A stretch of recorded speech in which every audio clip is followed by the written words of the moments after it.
Alright, so watched Hard Eyes, and to be honest, I just wasn't into this movie. Now, I don't think it's like the worst movie ever made, or the worst horror movie ever made, or anything like that. Just wasn't into it. Now I will give it this. It does stick to its theme of it being a Valentine's Day romance movie. It does stick to it to the very end, and I do have to give it credit for that. This director directed Werewolves Within. I think it's a way better movie. I should rewatch that or review that movie because I enjoyed that movie for all of its flaws, but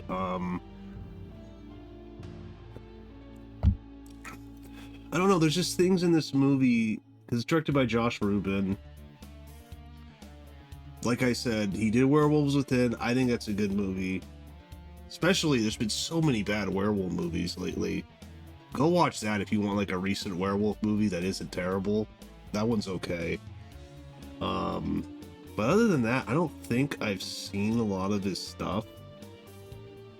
But with Hard Eyes, so you got Mason Gooding, who was in Scream. I'm pretty sure he's the son of Cuba Gooding Jr. And you got Olivia Holt. You have Gigi Zambato. And who's the cop? The woman who's married to what's his face in the Fast and the Furious, and she's in like a lot of them. She's in this as a cop, and basically it's like Halloween, but it's during Valentine's Day. And every Valentine's Day for the past couple years, this killer's gone out and he kills couples. And that's pretty much the premise. And Mason Gooding like really likes Olivia Holt, which I don't know, I just didn't understand why, because like he's like throwing himself at her, and she's like, she had a bad breakup before, but she really wants to get married, and but she just won't really go out with him. And I don't know, I just didn't understand why, really, I guess. So I didn't really understand that part. I didn't understand why Mason Gooding is so all about her, because honestly, she's attractive, but I don't think she's like the most beautiful woman ever. I don't know. I think there's much more beautiful women out there. And yeah, so I didn't quite get that. I didn't quite get that part. And then the Hard Eyes killer sees them kiss, but they only kiss to piss off her old ex, who's with her, who he is now with this other woman who I think's Australian. And so she just kisses him to piss him off. Even though Mason Gooding's like a nice guy, good-looking guy, he really obviously likes her, but she's just not. She doesn't want to do anything. And so then they kiss, and then the Hard Eyes killer's on them. I did like the opening of the movie though, with that guy, and he set up this whole thing about him proposing, and then he puts the ring in the food, and then she gets pissed off because she's like, I told you not to put the ring in the food. And then there's a guy that's off into the forest, and he's photographing him, and he has to do it all over again. And then the Hard Eyes killer gets him, and then he gets all of them too. So that was a pretty good opening. There are some good kills in this. There's also, it's CGI blood, but there are some good kills. Some brutal kills. Especially the one in the hippie van. That was pretty good. So there are some good kills. There's a kill. Well, I guess just for me, I wasn't really into this movie. Doesn't mean I like hate it, but I don't know. I'm not sure the rating I would give it, but now I'm just gonna get into spoilers now. There's a kill that's inside of I think they're making wine. It's like a wine press. That was pretty brutal. There's a kill that's inside of a van with a tire iron. That was brutal, although that's in the trailer, so but and then the hard eyes killer is chasing them. They're he attacks them in their apartment.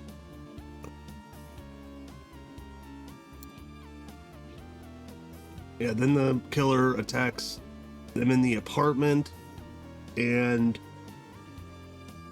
they barely get away. This leads on a chase, and then this leads to the kill in the van and at a like a drive-through. And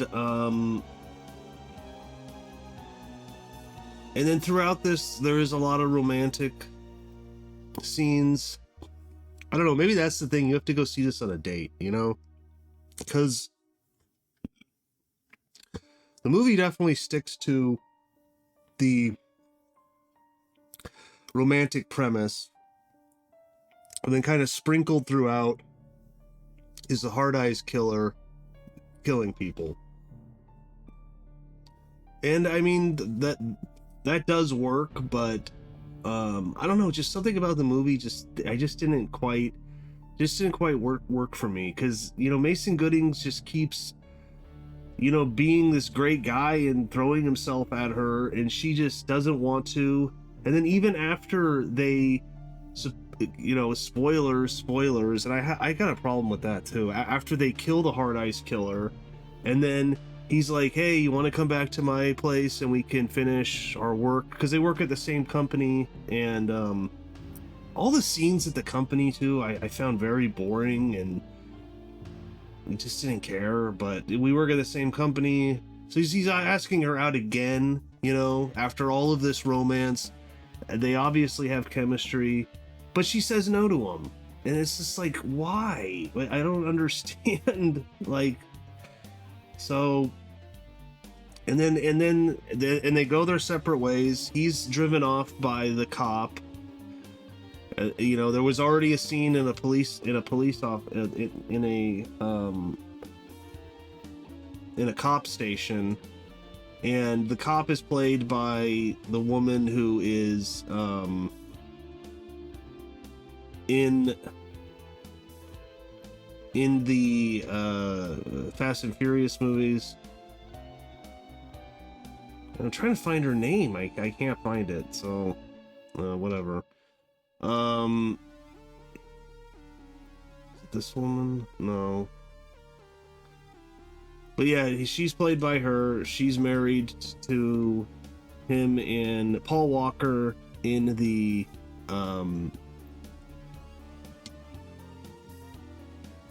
okay, her name's Jordana Brewster, and her partner is Devin Sawa.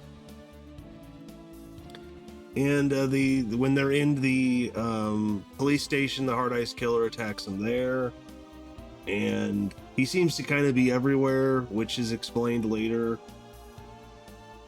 But then they go their separate ways, and then he's gonna, I guess, go to the airport. But I thought he was like, let's go back to my apartment, so I didn't quite understand that. And then she's all sad, and she's like watching a romantic movie, and she calls her friend, or her friend calls her, and then she's like sad. But it's like, but you could have just went with him then, like an hour ago. Why didn't you? And so then the friend's like, well, go get him at the airport, and she's like, oh, okay. Like, it's easy to find someone at an airport. They're like huge. But so she does, and then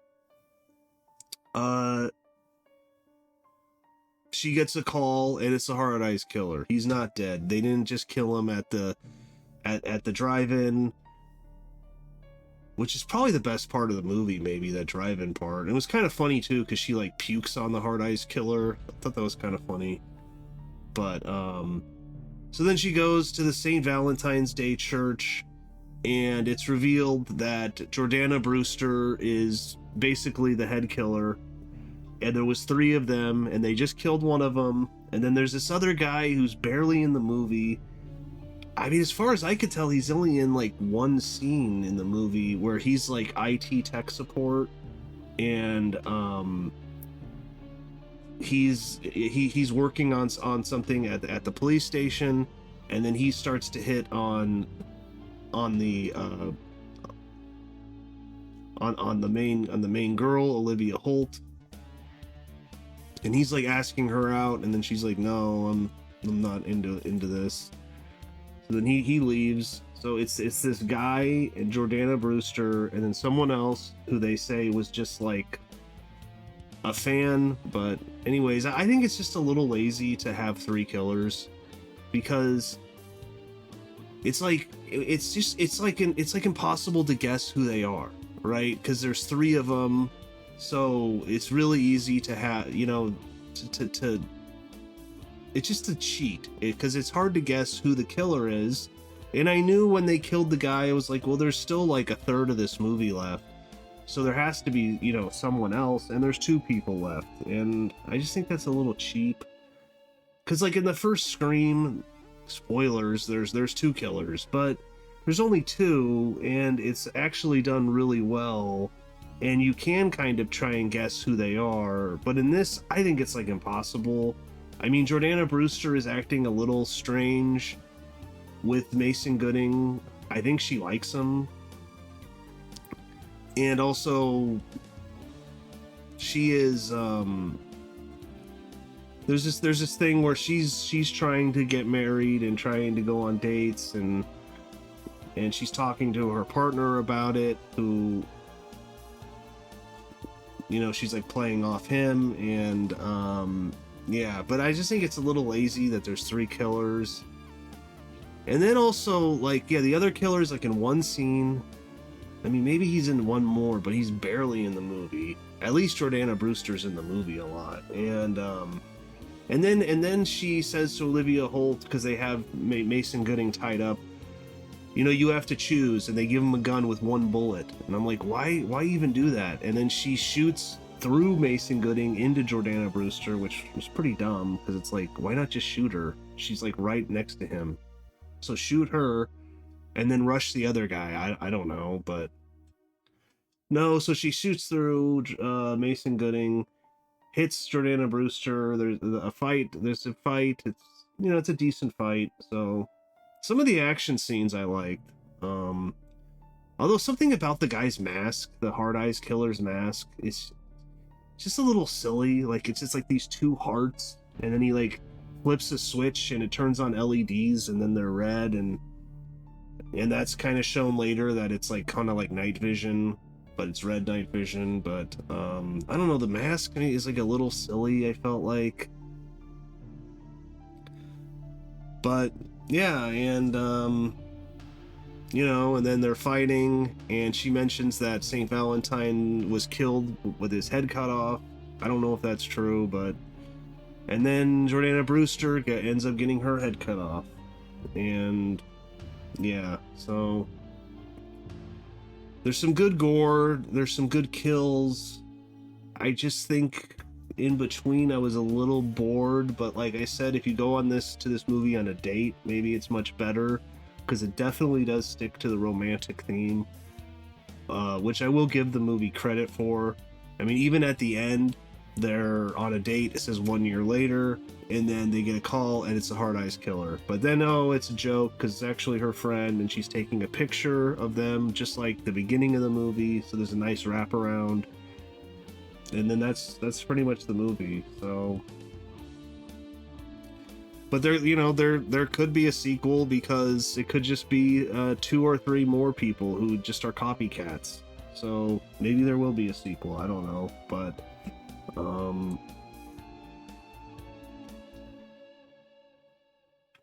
The mask designer for Hard Eyes special effects artist Tony Gardner also created the killer mask for Freaky, Happy Death Day, and Totally Killer. Oh. I think Totally Killer is a way better mask. That's a movie with some problems too, but the mask I think is better. I like the mask in that one. Director Josh Rubin said he wanted all the romantic moments to feel like Nora Ephron as possible, while having the horror moments feel as Wes Craven as possible. I don't know what Nora Ephron is. The writer of the film also wrote Freaky, It's a Wonderful Knife, and Time Cut. See, I haven't seen any of those. Detective Hobbs is played by Devon Sawa, a horror movie legend who's known for being Casper the Friendly Ghost, and Alex Browning in the Final Destination series. Oh. Again, I'm not really into those movies. So. But there is a funny Hobbs and Shaw joke, because obviously that's part of the Fast and Furious series, and then Olivia Holt's like, oh, so like the movie series, Hobbs and Shaw. And then Jordana Brewster's like, I've never seen those. So there's a funny joke about that.